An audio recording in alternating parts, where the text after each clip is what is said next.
Hello everyone. तो आज हम डिस्कस करेंगे ईएसआईसी स्टेनो 2022 के एग्ज़ाम के बारे में, क्योंकि लास्ट 15 डेज़ आपके पास है। ऑफिशियल एग्ज़ाम डेट आपकी आ चुकी है ईएसआईसी स्टेनो का, और वो आपका रहेगा 20 मार्च। तो 20 मार्च को आपका एग्ज़ाम है और लास्ट 15 डेज़ ही आपके पास है। तो 15 डेज़ में आपको रीजनिंग भी करना है, और रीजनिंग को लेकर बहुत ज़्यादा यहाँ पे क्वेश्चन बनने की क्या लेवल रहता है, क्या पैटर्न रहता है, और किस टाइप के क्वेश्चन वहाँ पे आएंगे। तो रीजनिंग के ऊपर मैं अलग वीडियो में डिस्कस करूँगा, और यहाँ पे भी कुछ टॉपिक मैं बता दूंगा जो आपको प्रिपेयर करना है अपने एग्जाम तक ठीक से। और क्योंकि 35 मिनट है और 50 क्वेश्चंस करना है, तो कहीं ना कहीं एक इंपॉर्टेंट यहाँ पे रहेगा कि आपको टाइम भी मैनेज करना है। और पजल वाले क्वेश्चन है तो वहाँ पे टाइम बहुत ज़्यादा लेता है, तो उसके साथ आपको कैसे मैनेज करना है वो भी इंपॉर्टेंट है। अब दूसरा इंपॉर्टेंट चीज़ है कि इंग्लिश में भी क्या कुछ यहाँ पे चेंज हो सकता है इंग्लिश वाले सेक्शन में। और तीसरा यहाँ पे पॉइंट है आपका कि जीके में जो करंट अफेयर्स है कितने मंथ का करना है, और जीके में कौन कौन से टॉपिक इंपॉर्टेंट है जिससे क्वेश्चन आपके पूछे जाते हैं। रीजनिंग की अगर बात करूँ तो रीजनिंग की क्लास आपकी 4 PM पे चलती है, और 20 मार्च तक आपका जो पैटर्न है वो 4 PM वाली जो क्लास रीजनिंग की रहेगी, उसमें ईएसआईसी स्टेनो का ही पैटर्न हम करेंगे रीजनिंग वाले सेक्शन में। ठीक है, एक बार मैं यहाँ पे ऑफिशियल साइट दिखा देता हूँ जहाँ पे आपका एग्ज़ाम डेट इन्होंने दी हुई थी। तो यहाँ पे आप देखोगे यूडीसी वालों की तो 19 मार्च है, और ईएसआईसी स्टेनो की अगर बात करें तो उनका एग्ज़ाम डेट आप देखोगे यहाँ पे 20 मार्च यहाँ पे दिया हुआ है। ठीक है, तो 20 मार्च से आपके पास 15 डेज़ है। अब हम बात करते हैं आपके तीनों सेक्शन के ऊपर थोड़ा थोड़ा, है ना। थोड़ा थोड़ा मैंने इसलिए बोला क्योंकि आपका डिटेल में हम डिस्कस करेंगे अगले वीडियो में यहाँ पे तीनों सेक्शन। रीजनिंग में बात करो तो रीजनिंग में जैसे आपका प्लस पॉइंट रहता है, देखो 35 मिनट दिया है, वो ठीक है कि आपका जो टाइम है वो कम है, और कम टाइम में आपको 50 क्वेश्चन करना है, वो इंपॉर्टेंट आपके लिए रहेगा और एक चैलेंज भी आपके लिए रहेगा। तो अगर मैं बात करूँ यहाँ पे कुछ ऐसे टॉपिक भी हैं रीजनिंग में आपका जो आपके प्लस पॉइंट रहेंगे, यानी जिन्हें आप कम टाइम पे कर सकते हो। जैसे इनइक्वालिटी आ गया, तो इनइक्वालिटी में अगर आपका इनइक्वालिटी में आपका 3 या 4 क्वेश्चंस आपके आते हैं। ठीक है, तो वो आप कम टाइम में कर लोगे। सेकंड के क्वेश्चंस होते हैं, उसके बाद आपका कंक्लूजन वाले होते हैं, कथन निष्कर्ष वाले, तो वो भी आप कर लोगे। ठीक है, कंक्लूजन वाले। उसके बाद आपका रहता है कि आपका जैसे एक आपका लाइन दिया होगा जहाँ पे आपके अल्फ़ाबेट ऑर्डर में कुछ लिखा होंगे वर्ड, जैसे ईएसआईसी हो गया, एसएससी हो गया, तो इनमें जैसे होता है कि कॉन्सोनेंट में +1 करना है, वोवेल में -1 करना है। तो इस टाइप से आपके 2 या 3 क्वेश्चन आते हैं। उसके बाद ब्लड रिलेशन आएगा जहाँ पे आपका एक क्वेश्चन होगा, उसके बाद 2 या 3 क्वेश्चन आपके रहेंगे।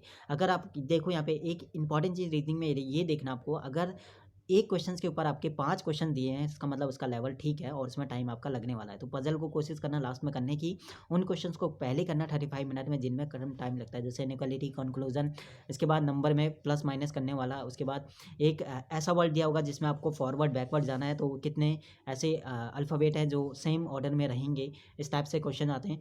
तो 20 मार्च तक जो क्लास आपकी रीजनिंग की रहेगी, तो उसमें मैं इस टाइप के क्वेश्चंस को करा दूंगा जो आपका पैटर्न रहता है बैंकिंग वाले का। ठीक है, अगर इंग्लिश की बात करें तो इंग्लिश में थोड़ा चेंज मिलेगा आपको एरर वाले सेक्शन में देखने में, क्योंकि एरर वाले सेक्शन में यहाँ पे इंग्लिश में ऐसे क्वेश्चन आते हैं जैसे आपका 3 या 4 वर्ड ऐसे होंगे जो उन्होंने एरर में गलत दिए होंगे, तो उनमें से बताना आपको कोई कौन सा वर्ड कौन से नंबर पर आएगा। इस टाइप से आपके क्वेश्चन आते हैं थोड़ा सा एरर पोर्शन में, लेकिन इंग्लिश का लगभग लगभग आपका सेम लेवल रहता है या सेम पैटर्न रहेगा जैसा आपका एसएससी का रहता है। जीके करंट की अगर मैं बात करूँ तो करंट आपका 4 मंथ का तो आराम से अच्छे से करते हुए चलना, 4 to 5 मंथ का, क्योंकि करंट का वेटेज 50% का रहता है। तो करंट अफेयर्स आप करते हुए चलना। अगर बैंकिंग पैटर्न आता है तो करंट का बहुत ज़्यादा रोल रहने वाला है ना। तो 4 to 5 मंथ का करंट, 4 मंथ का तो अच्छे से कर लेना एग्जाम से पहले का।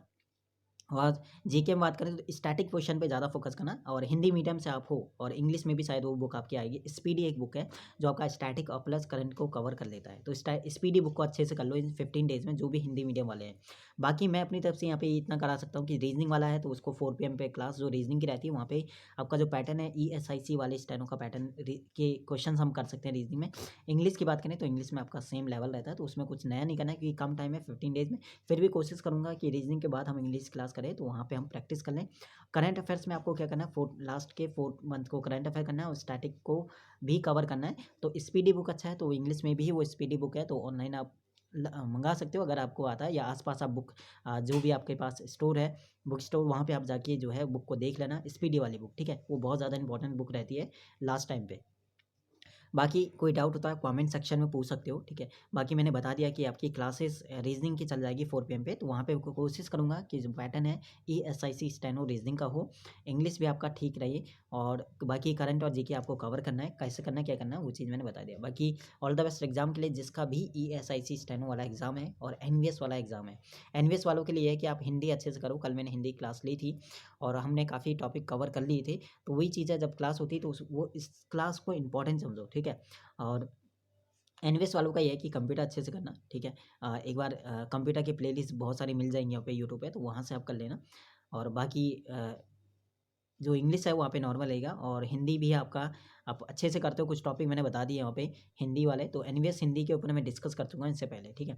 बाकी इसके अलावा किसी का कोई क्वेश्चन आप कमेंट सेक्शन में पूछ सकते हो, और टेलीग्राम ग्रुप को ज्वाइन कर लेना, क्योंकि कोई भी अपडेट आता है तो वो चीज़ मैं वहाँ पे दे देता हूँ।